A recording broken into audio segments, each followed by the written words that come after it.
On the evening of March 15, 1983, in a third-floor apartment in Georgetown, Lisa Hartwell received the kind of breakup that arrives without warning and leaves without explanation.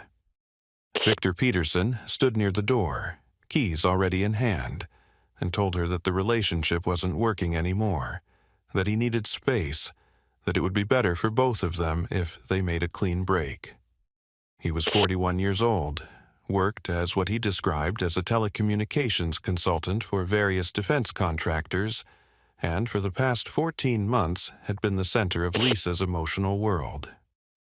She was 29, an administrative assistant at the State Department, and the suddenness of his dismissal, delivered in a tone that suggested he was reading from a script he'd rehearsed, left her standing in the middle of his living room, trying to process words that seemed to have no connection to the relationship she thought they'd been building. They had met in June of 1982 at a diplomatic reception, one of those crowded evening events where government employees and contractors mingled over wine and passed appetizers in a hotel ballroom near DuPont Circle. Victor had approached her near the buffet table, made a comment about the mediocre shrimp, and within 20 minutes had steered the conversation from small talk to her work, her background, her plans for the future. The attention had been flattering. He was older, confident, well-dressed in a way that suggested European tailoring rather than American department stores. Their first dinner date was 3 days later at a French restaurant in Alexandria, and by August they were seeing each other 2 or 3 times a week, settling into the kind of routine that felt, to Lisa at least, like the beginning of something lasting. She had a key to his apartment. He'd given it to her in November, claiming he wanted her to feel comfortable coming and going, that he traveled frequently for work and liked knowing she could water his plants or pick up his mail. She stayed there 2 or 3 nights a week, leaving toiletries in his bathroom, a change of clothes in his closet, books on his nightstand. They had fallen into patterns. Weekend trips to Annapolis, dinners at the same handful of restaurants he seemed to prefer, evenings where he would cook while she sat at the kitchen counter telling him about her day. There had been things she'd noticed, small inconsistencies that she'd filed away without examining too closely, because examining them would have meant questioning whether what they had was real. He paid for everything in cash. He never wanted to meet her co-workers or attend State Department social events. His stories about his past were vague, shifting slightly depending on when he told them, and he had a way of redirecting conversations whenever she asked questions that went beyond surface details. But those concerns had seemed manageable, easily explained by a man who valued his privacy or had been hurt in previous relationships. What couldn't be explained, what Lisa found herself fixating on as Victor stood there by the door insisting she return his apartment key immediately, was the watch on his wrist. It was different from the one he usually wore, noticeably more expensive, a Rolex she'd never seen before. And there was something in the way he was looking at her, an assessment in his eyes that felt less like a man ending a relationship and more like someone calculating risk and determining acceptable losses. She gave him the key. She gathered her coat and her purse and walked out of the apartment without arguing or asking for further explanation, because some part of her recognized that argument would be pointless. But as she drove home through the Georgetown streets, past the brick townhouses and the late evening crowds spilling out of restaurants and bars, the hurt she felt began crystallizing into something sharper and more focused. If Victor wanted a clean break, she would give him one. But first, she wanted her things back. The toiletries, the clothing, the books she'd left scattered around his apartment as markers of her presence in his life. She would retrieve them, and then she would close this chapter and move on. What she found when she let herself into his apartment 3 days later would make moving on impossible. On the afternoon of March 18, 1983, At approximately 2:30 p.m., Lisa Hartwell used a key that Victor didn't know she had to let herself into his Crystal City apartment. She had copied the original months earlier, back in September, telling herself it was just practical insurance in case she ever got locked out, though, if she was being honest, it had been something else entirely, a small act of self-protection born from the vague unease she'd never fully acknowledged.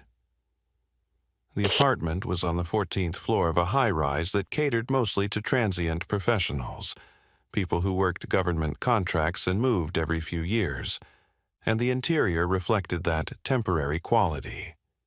Minimal furniture, beige walls, nothing personal on display except a single framed photograph of a European city she'd never been able to identify, despite asking him about it multiple times. She had told herself she was there to retrieve her belongings, and perhaps to find evidence of another woman. Some explanation for the abrupt dismissal that would make sense of the past 3 days. Her things were in the bedroom, already boxed up in a cardboard container she recognized from his hall closet, sitting on the floor near the door, as if he'd been planning to leave them in the hallway for her to collect without ever entering the apartment again. The sight of it, her possessions reduced to something that could be disposed of with minimal effort, opened the wound fresh.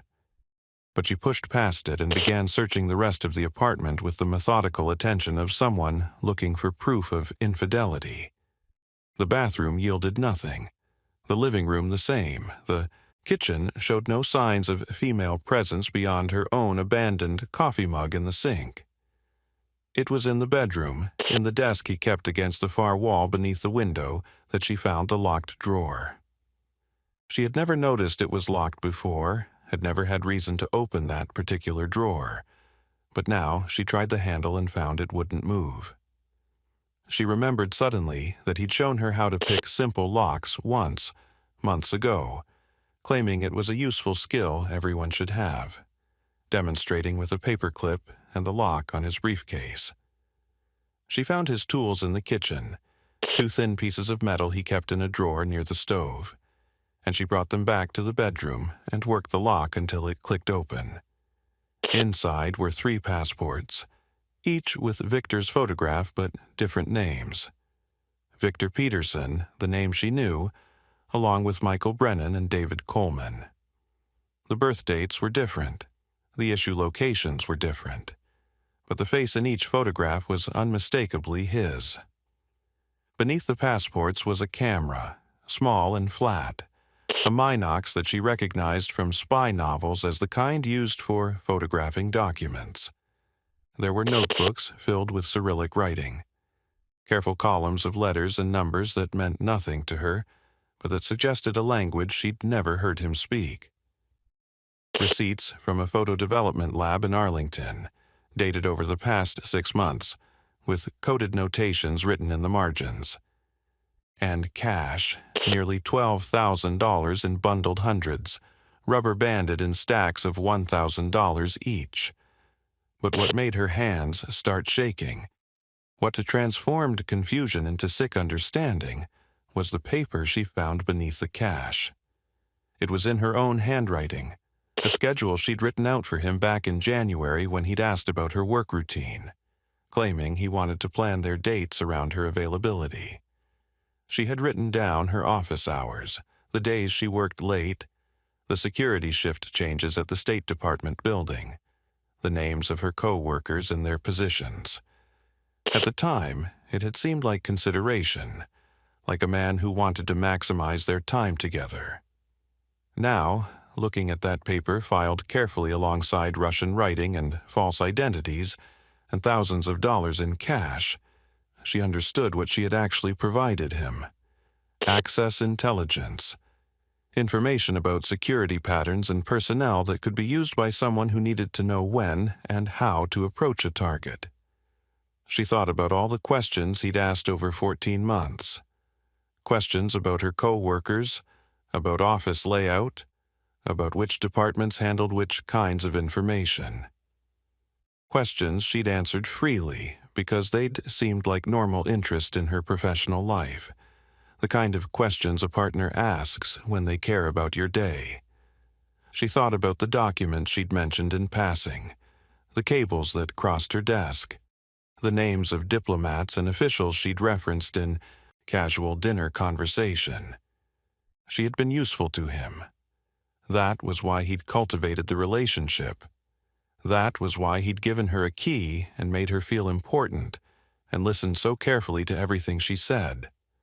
And now that usefulness had apparently expired, Lisa pulled the Pentax camera from her purse and began photographing everything in the drawer. She shot 2 full rolls of film, making sure every passport page was captured, every notebook entry, every receipt. She photographed the cash, the camera equipment, the paper with her handwriting. Then she returned everything to the drawer exactly as she had found it, relocked it using the picks, put the tools back in the kitchen, and collected the box with her belongings. She left the apartment and locked the door behind her, walked to her car in the parking garage, and sat in the driver's seat for 20 minutes, trying to control the shaking in her hands. She had been used, exploited with a precision that suggested professional training. But reporting him would mean admitting her own failure to see what should have been obvious, would mean exposing herself to investigation and career damage and the humiliation of explaining how she'd been so thoroughly deceived. Over the next week, Lisa Hartwell would become something she had never imagined herself capable of being. A counterintelligence operative with no training, no authority, and only rage as her compass. Lisa developed the film at a lab in Bethesda, a location far enough from her usual routines that she wouldn't risk running into anyone she knew. She paid cash and gave a false name, and when she picked up the prints 3 days later, she stored them in a locked drawer at her apartment where no one would find them. Then she began the surveillance operation that would consume the next 3 weeks of her life. She bought a small notebook, the kind that fit in a jacket pocket, and she started documenting Victor's movements with the same meticulous attention he had once used to document her schedule. She took vacation days from the State Department, telling her supervisor she needed time to deal with a personal matter, which was true enough even if the nature of that matter would have alarmed anyone who knew the details. She borrowed a friend's car, a blue Honda that Victor had never seen, claiming her own vehicle was in the shop for repairs, and she positioned herself outside his Crystal City apartment building on the evenings of March the 23rd, 25th, 28th, and 30th, watching to see where he went and what patterns emerged. What she discovered was a routine that repeated with mechanical precision. On Tuesday and Thursday evenings, Victor left his apartment at approximately 6:45 p.m., drove to Potomac Park, and sat on a specific bench overlooking the water for exactly 20 minutes. He appeared to be alone, sometimes reading a newspaper, sometimes simply staring at the river. Then he would stand up, walk back to his car, and return home by 8:15 p.m.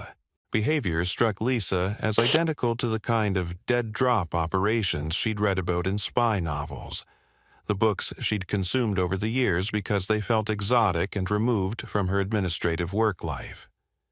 Now, those fictional scenarios were playing out in front of her, and the recognition sent cold clarity through her confusion. On April 8th, Lisa arrived at the park 2 hours before Victor's usual time and positioned herself approximately 60 yards from the bench, partially hidden behind a cluster of trees that provided cover while still allowing clear sight lines. She had borrowed binoculars from a co-worker, claiming an interest in birdwatching that had developed during her time off, and through those lenses she watched as a different man approached the bench at 6:15 p.m. He was older than Victor, perhaps in his 50s, with dark hair going gray at the temples and features that suggested Eastern European ancestry. He sat on the bench for less than 3 minutes, reading a newspaper with apparent casualness, then folded it carefully and placed it on the bench beside him before walking away toward the parking area. The newspaper remained there for 12 minutes, untouched, while joggers and evening walkers passed by without noticing it or caring. Then a second man, younger and dressed in athletic clothes as if he'd been running, sat down briefly on the bench, picked up the newspaper, and continued his jog along the path that circled the park. When Victor arrived at 6:47 p.m., the bench was empty. He sat down in the same spot where the newspaper had been placed, remained for his usual 20 minutes, and during that time Lisa watched him reach beneath the bench and leave something there. A movement so quick and subtle that she would have missed it if she hadn't been watching specifically for that kind of exchange. After Victor left, Lisa waited 30 minutes to make sure no one was coming back, then approached the bench herself and examined the underside. There was a chalk mark, small and white, barely visible against the weathered wood. She photographed it with her camera, careful not to disturb anything, and returned the next day to find the mark had been erased. The pattern continued through April. On Wednesdays, Victor frequented a specific diner in Arlington, always arriving around 7 p.m., always sitting in the same booth facing the entrance, always paying in cash. Lisa watched from her borrowed car as he had brief conversations with different men who stopped by his table, exchanges that never lasted more than 5 minutes, and that seemed deliberately casual, as if they were old acquaintances running into each other by accident. But the repetition and the timing suggested choreography rather than coincidence. She also documented his use of phone booths, always public locations scattered across different neighborhoods, never using the same booth twice in the same week. She couldn't hear what he was saying during those calls, but she noted the dates and times and locations in her surveillance log with the obsessive detail of someone who understood that patterns mattered more than individual incidents. By April 15th, Lisa had filled 40 pages in her notebook with observations that pointed to a single conclusion. Victor Petrov, or Victor Peterson, or whatever his real name actually was running an active intelligence operation in the Washington metropolitan area, and the information she had unknowingly provided him over 14 months, the casual mentions of co-workers and security procedures and office layouts, had likely been passed to foreign handlers who were using it for purposes she couldn't fully imagine, but that filled her with a dread that competed with her anger for dominance in her emotional landscape. What she didn't have was any clear idea of how to report what she'd discovered without destroying her own career in the process, or how to explain that she'd conducted illegal surveillance and broken into someone's apartment to gather evidence that might not even be admissible in any official proceeding.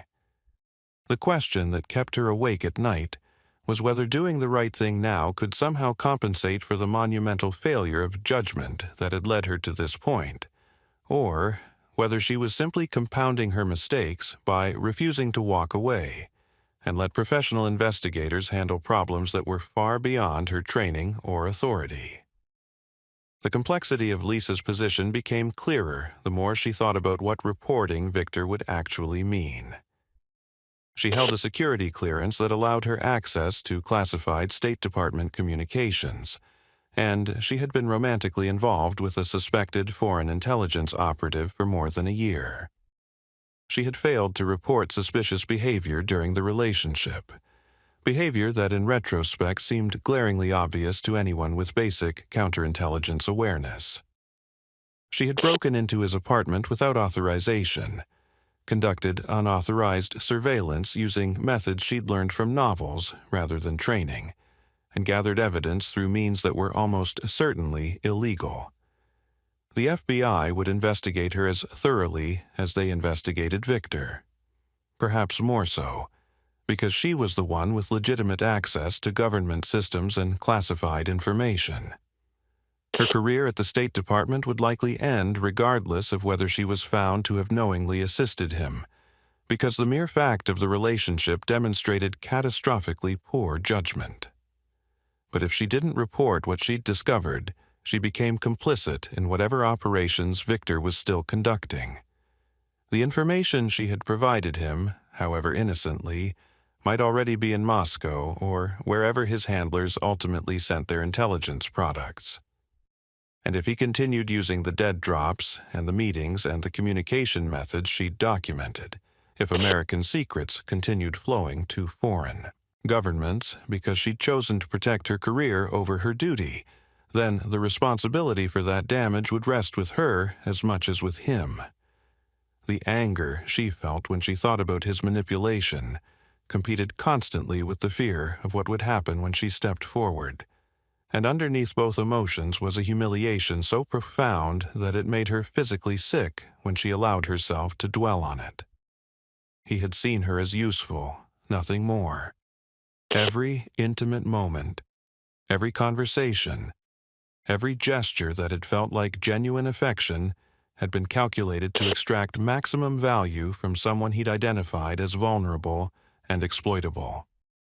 Lisa spent April 16th through 18th at the public library in Alexandria, researching espionage reporting procedures and reading declassified case files about Americans who had been prosecuted for providing information to foreign governments. She learned that the FBI's Counterintelligence Division handled investigations of foreign intelligence operations on American soil, and that anonymous tips could be submitted but were generally treated with less urgency than direct reports from identified sources. She read about several cases where romantic partners of foreign operatives had been prosecuted as willing accomplices, and other cases where they had been deemed unwitting dupes and allowed to keep their careers after intensive debriefing.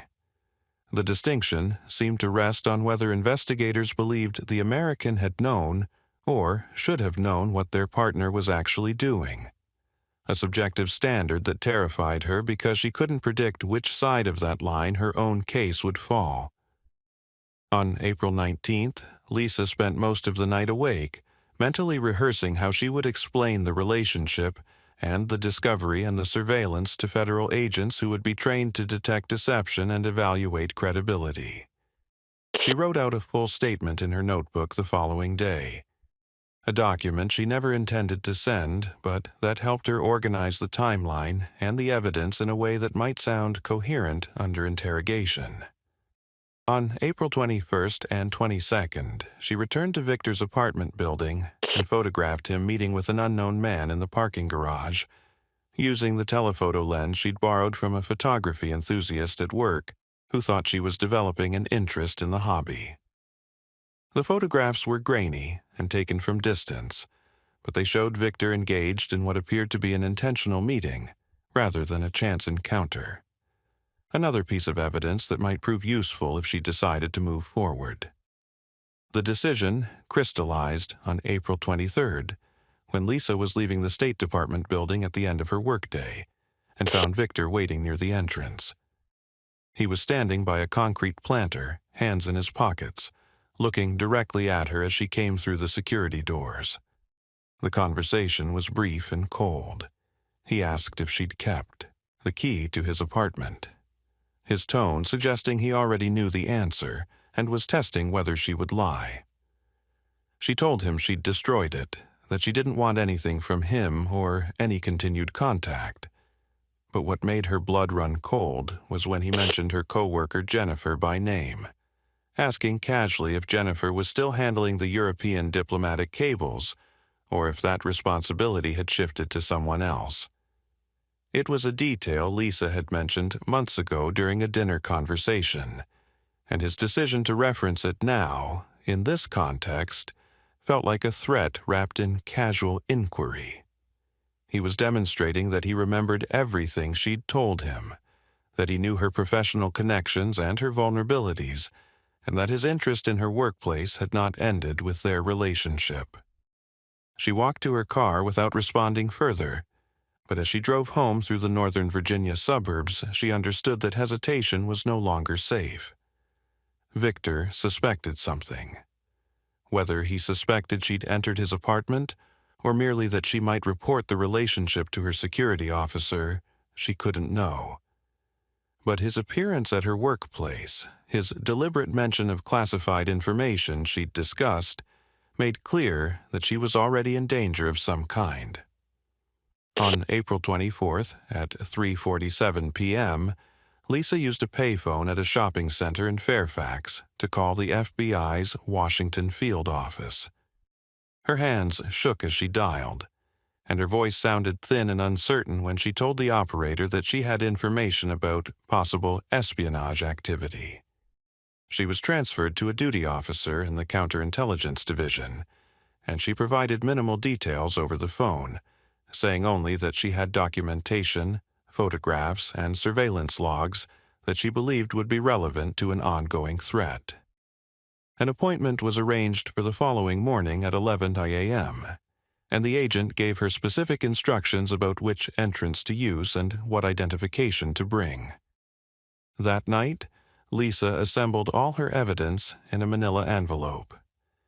The photographs from Victor's apartment, the surveillance log with 3 weeks of documented observations, the timeline of their relationship and the information she'd provided him, and her written statement explaining how she'd discovered what he was and why she'd waited to report it.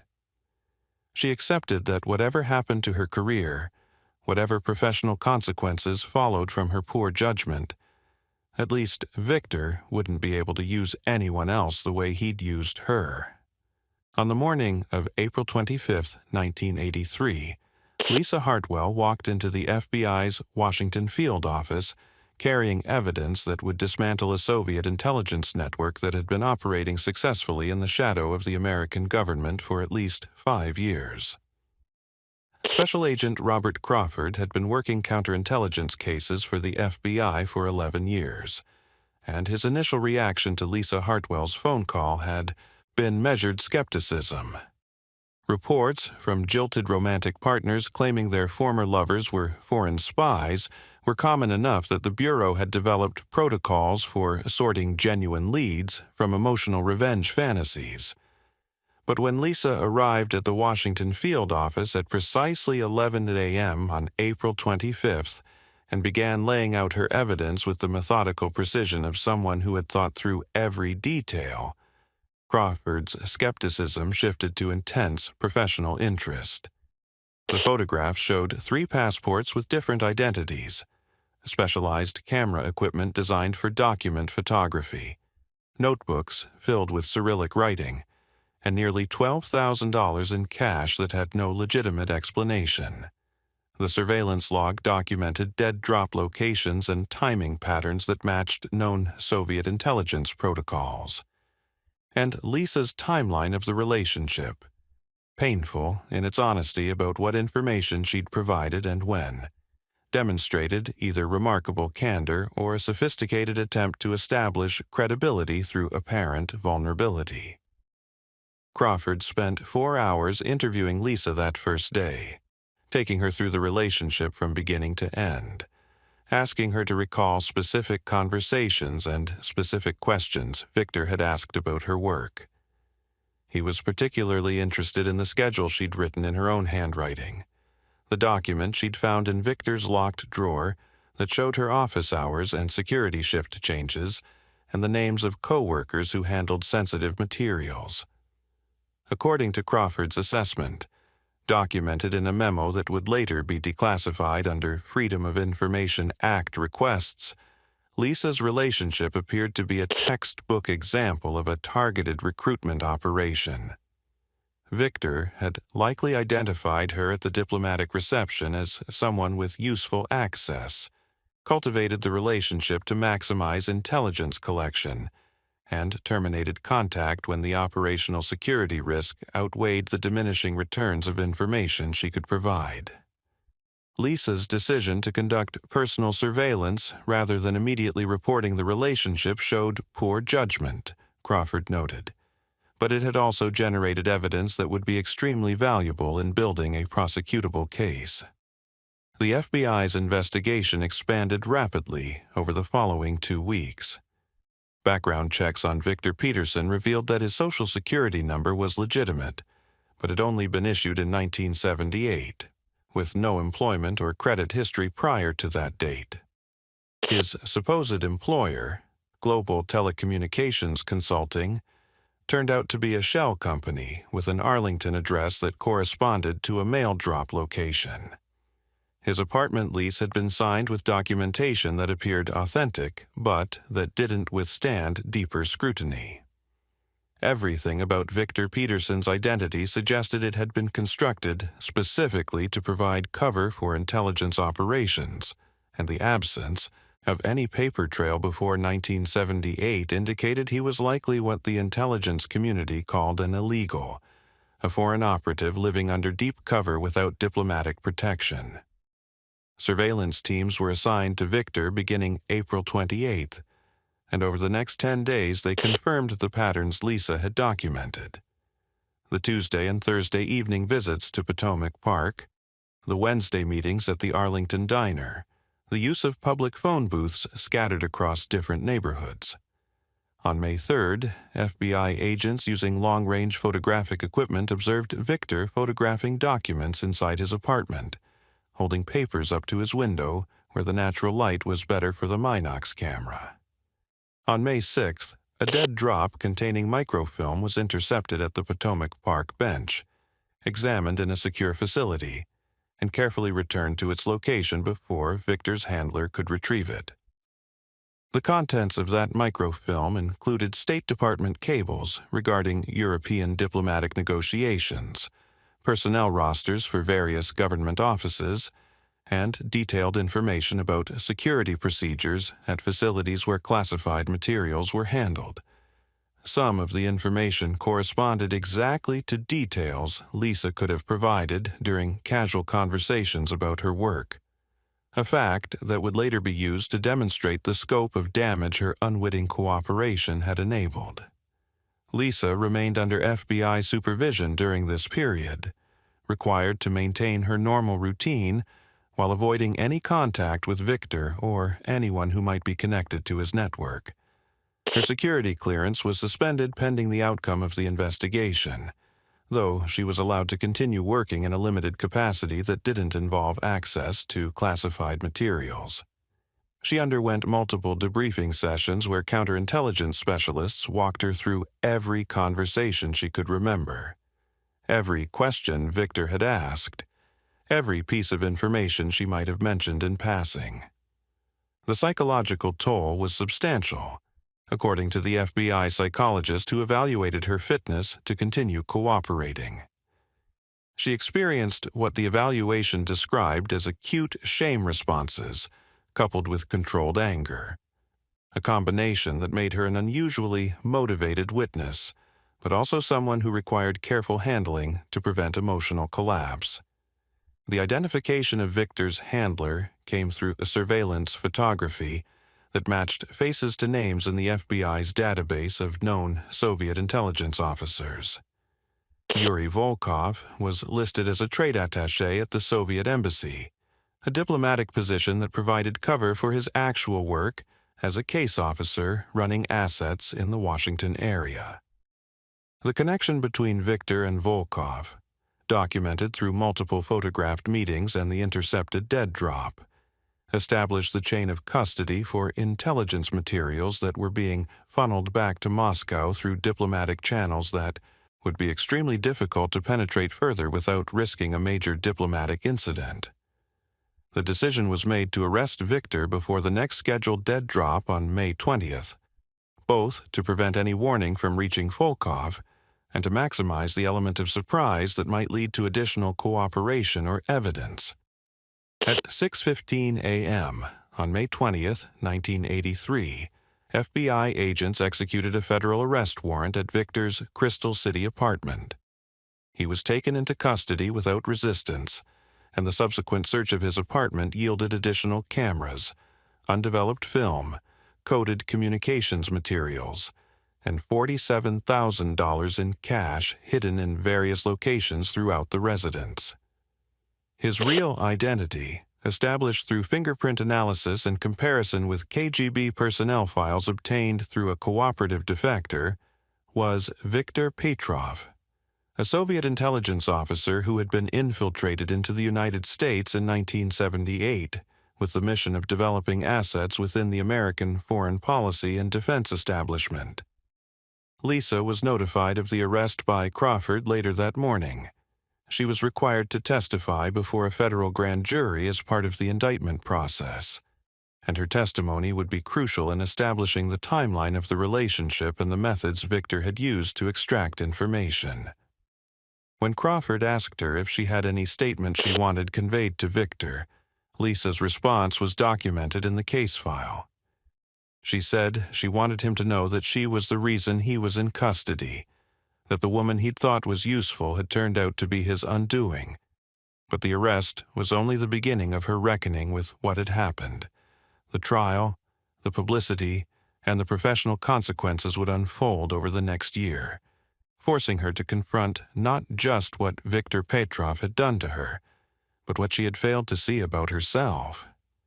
Victor Petrov's trial began in November of 1983 in federal court in the Eastern District of Virginia, and due to the classified nature of much of the evidence, significant portions of the proceedings were closed to the public and conducted under the protections of the Classified Information Procedures Act. He was charged with 3 counts of espionage, acting as an unregistered agent of a foreign government, and fraud related to his false identity documents. The prosecution's case, built largely on the materials seized from his apartment and the surveillance evidence gathered by both Lisa and the FBI, established that Victor had been operating in the United States since at least 1978 and had successfully recruited or exploited multiple sources of classified information during that time. Lisa was required to testify on November 14th and 15th, and the experience of recounting the details of their relationship in open court, with Victor sitting 20 feet away at the defense table, was described by the prosecutor as one of the most difficult witness examinations he had conducted in 15 years of trying espionage cases. The defense attorney attempted to paint Lisa as a willing accomplice who had turned on Victor only after their relationship ended, suggesting that her cooperation with the FBI was motivated by revenge rather than patriotism. But Lisa's testimony, delivered with what courtroom observers described as controlled fury, methodically destroyed that narrative. She detailed how Victor had asked specific questions about her co-workers, about office procedures, about who had access to which types of classified materials. She produced the schedule she'd written in her own handwriting, explaining that she'd provided it because she'd believed Victor wanted to plan their dates around her availability, not because she'd understood he was mapping State Department security vulnerabilities. She described finding the passports and the camera equipment in the cache, and she explained why she'd chosen to conduct surveillance before reporting to the FBI rather than immediately coming forward. Throughout her testimony, Victor refused to look at her, keeping his eyes fixed on the table in front of him or on his attorney, never once making eye contact with the woman whose observation had ended his operational career. The jury deliberated for 6 hours before returning guilty verdicts on all counts. On December 12, 1983, Victor was sentenced to 40 years in federal prison, and the judge's statement from the bench noted that his operation had been sophisticated, predatory, and had caused substantial damage to American national security interests. Victor made no statement at sentencing and expressed no remorse, maintaining the silence he had kept throughout most of the trial. Media coverage of the case focused heavily on the romantic angle, with headlines describing Victor as a Romeo spy caught by his jilted lover, a framing that Lisa found both humiliating and reductive because it suggested the story was about romance rather than about systematic exploitation and intelligence tradecraft. The professional consequences for Lisa unfolded over the following months with bureaucratic slowness that made the uncertainty almost worse than any definitive punishment would have been.